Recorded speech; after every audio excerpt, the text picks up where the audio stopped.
How do Arabs consider China? Many Arabs see China as a friend. Chinese state television promotes economic relations with the region while contrasting political stances with the West. As Chinese and local media maintain this narrative, views of the power will remain largely positive. Growing up in the Middle East in the 1980s, the first references to China I heard glorified its imperial past and elevated its place in history as a bastion of knowledge, science, and technology. In mandatory religion classes, the Prophet Muhammad's saying to seek knowledge as far as China was often highlighted. But modern-day China was not so much a topic of conversation in our living rooms, and even more rarely in our classrooms, particularly outside the context of Cold War history. The picture could not be more different today, where both the younger and older generations across the region are much more exposed to China, its economic might, competition with the United States and the West, and technologies like 5G. CGTV Arabic has been live streaming Chinese news, dramas, and other shows into millions of homes across the region. A national Chinese project, the channel launched in the UAE 2009 costing more than $4 billion. CGTV is China's soft power tool in the Arab world, home to more than 450 million people. So how has it impacted perceptions of China? In the Arab Barometer's survey of 9 countries in the Middle East and North Africa, MENA, that includes 23,000 interviews, China remains more popular than the US, with Morocco being the only exception where the US is more popular overall. In another survey of more than 50 cities across the region focused on Arab youth, including in the UAE, a key economic partner to China, the vast majority of interviewees identified China as a key ally to their nation. That is not at all surprising given the narrative China amplifies in the region. First, the Chinese emphasize in their coverage that their country has not been militarily involved in the Arab world, unlike the United States. Further, coverage is very much focused on the Chinese economic success story and the economic cooperation between China and the region.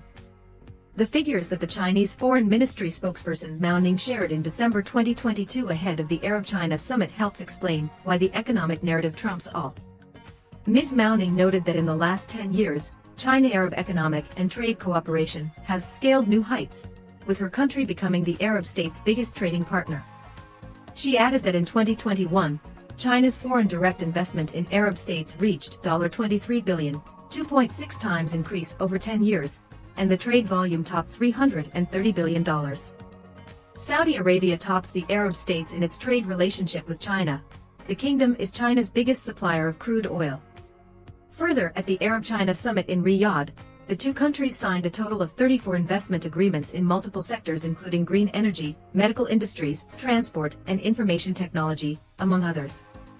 In addition to the economic story that captivates many in the region, CGTV's content is also very critical of the United States, judging from political cartoons and the way political developments in America are framed.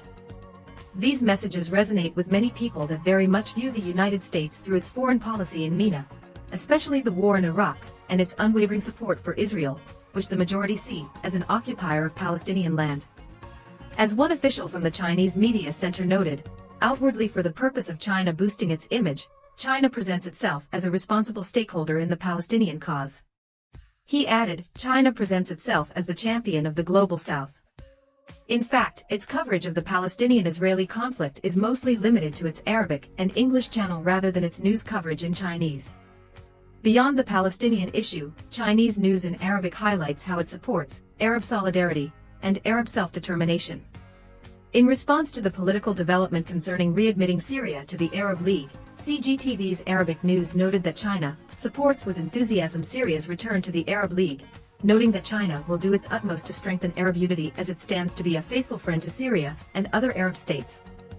The CGTV Arabic website also contains a permanent feature on the China-Arab Summit. Upon clicking the banner, presented front and center, you are taken to news stories on Chinese President Xi Jinping's meetings with Arab leaders, a Chinese Arabic song that celebrates Sino-Arab relations, and stories on joint Chinese-Arab projects to create miracles in the desert, an enormous water tank in Qatar, field for animal fodder in Mauritania, reclaimed desert in Egypt. These headlines reflect Beijing's goals very clearly. China is engaged in the Arab world, it is a friend, it is an economic partner, and it supports Arab unity and solidarity, which represent the mantra of Pan-Arabism.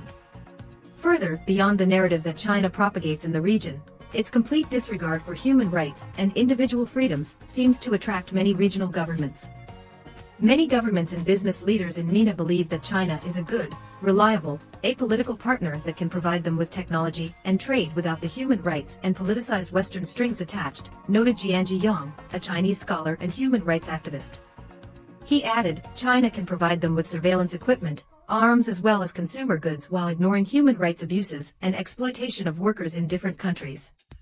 When it comes to the people of the region, Yang notes that, like in most countries around the world, people regard China as a provider of substandard yet affordable goods compared to the West, and because the Chinese leaders are not vocal about politics and policies in general, most ordinary people do not have a political opinion about China one way or another. One notable Muslim issue that perhaps should have impacted views on China is its abuse of the Uyghurs, a population of around 12 million mostly Muslim people living in the eastern Xinjiang province. While international human rights organizations and Western governments including the United States have accused China of crimes against humanity in its treatment of the Uyghurs, the governments and leadership of MENA remained silent or dismissed it altogether. In response to a question on the treatment of the Uyghurs and relations with China, at the Wilson Center, Egyptian Foreign Minister Sameh Shukri noted that his country applies itself, without any form of interference in the internal affairs of China, adding that Egypt has confidence every country can aptly address issues pertaining to its own citizens. In fact, Egypt, together with Saudi Arabia, Pakistan, the United Arab Emirates, and other Muslim-majority states helped to block a Western motion at the United Nations calling for China to allow international observers into the Xinjiang region in 2019. According to several China Middle East experts, the Uyghur issue is not a major dot on the radar for most Middle Easterners, and to the degree that Middle Eastern observers, whether officials or citizens, are closely following developments, it just doesn't register as a top foreign policy priority. One reason is that regional leaders and businesses see relations with China as far too valuable to imperil by making the Uyghurs an important facet of bilateral relations.